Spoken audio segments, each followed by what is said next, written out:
अभी बच्चा जो सम स्टार्ट कर रहे हैं वो बेसिकली सम क्वाड्रेटिक इक्वेशन दिया हुआ है। ये सम कंपैरेटिवली मुझे बहुत सिंपल लगता है, लेकिन यहाँ पे बच्चों को कन्फ्यूजन कई बार होता है क्योंकि यहाँ पे कोई डिजिट नहीं दी गई, हमें ए बी सी ऐसे ही दिया हुआ है। क्वाड्रेटिक इक्वेशन में आपको वो जैसे दिया जाता है सेम वे वैसे, और आपको रूट्स ढूंढना है।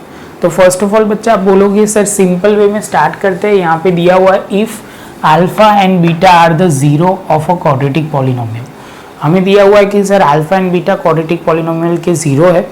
इसके बाद क्वाड्रेटिक पॉलिनोमियल दिया हुआ है P of X is equal to A X square plus B X plus C are the quadratic equation and evaluate करने के लिए बोला हुआ है alpha square plus beta plus alpha into beta square.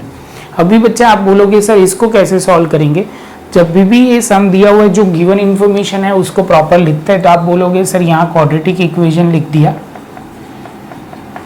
इसमें कुछ सिंप्लीफाई कर नहीं सकते, जैसा है वैसा ही लिखना पड़ेगा। आप बोलोगे सर ये तो समझ में आ गया। तो सेम वे बच्चा आप बोलोगे सर इसको हम लिखते हैं, ये जो दिया हुआ है हमें ढूंढना है, इवैल्यूएट करना है वो। आप बोलोगे सर ये तो ढूंढना थोड़ा डिफिकल्ट है। मैंने बोला क्यों बच्चा, तो आप बोलोगे सर अल्फा स्क्वायर कैसे ढूंढ के लाएंगे, क्या करेंगे। तो बच्चा यहाँ कुछ होता है ना, तो कॉमन निकालने हमें ध्यान रखना है। कॉमन मतलब इसमें से कुछ कॉमन है दोनों में, तो आप बोलोगे सर कॉमन निकल रहा है, यहाँ अल्फा स्क्वायर है और यहाँ अल्फा है, तो मैं कॉमन अल्फा निकाल सकता हूँ। यहाँ बीटा है और यहाँ बी स्क्वायर है, तो यहाँ मैं बीटा निकाल सकता हूँ। जैसे ये पॉइंट कंप्लीट होता है तो आप बोलोगे सर यहाँ तक का हमें समझ में आया, तो यहाँ हम लिखेंगे अल्फा प्लस बीटा और यहाँ लिखेंगे अल्फा बीटा। आप बोलोगे सर ये समझ में आया, लेकिन आप बोलोगे सर यहाँ आपने कॉमन प्रॉपर लिखा नहीं है, ऐसा कुछ होगा। देखो फिर से एक बार लिखता हूँ, ये स्टेप तो ज़्यादा समझ में आया। अल्फा बीटा कॉमन में निकाला तो एक यहाँ दो अल्फा है तो एक अल्फा बचेगा, यहाँ एक ही बीटा है जो हमने बाहर निकाल दिया तो बीटा रहेगा। सेम वे यहाँ एक अल्फा है वो बाहर कॉमन में निकाल दिया तो बचेगा क्या, अभी यहाँ बीटा स्क्वायर है तो दो बीटा है, एक निकाल दिया एक बचेगा। देख के ही बच्चे के चेहरे पे एक स्माइल आनी चाहिए। बच्चा बोलेगा कि सर देखो हमें चाहिए मल्टीप्लिकेशन प्रोडक्ट और हमें चाहिए एडिशन या सम ऑफ द जीरो, तो दोनों हमारे पास आ गए।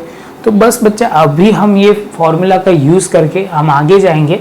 तो आप बोलोगे sir alpha plus beta is equal to coefficient of X, X का कोएफिशिएंट यहाँ लिखा जाएगा बी और आगे माइनस की साइन, और कोएफिशिएंट ऑफ एक्स स्क्वायर जो होगा ए।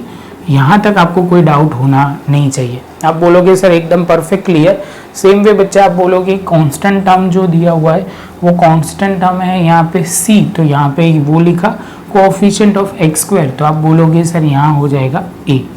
ये जैसे पॉइंट क्लियर होता है बच्चा आप बोलोगे यहाँ तक हमें कोई डाउट है नहीं।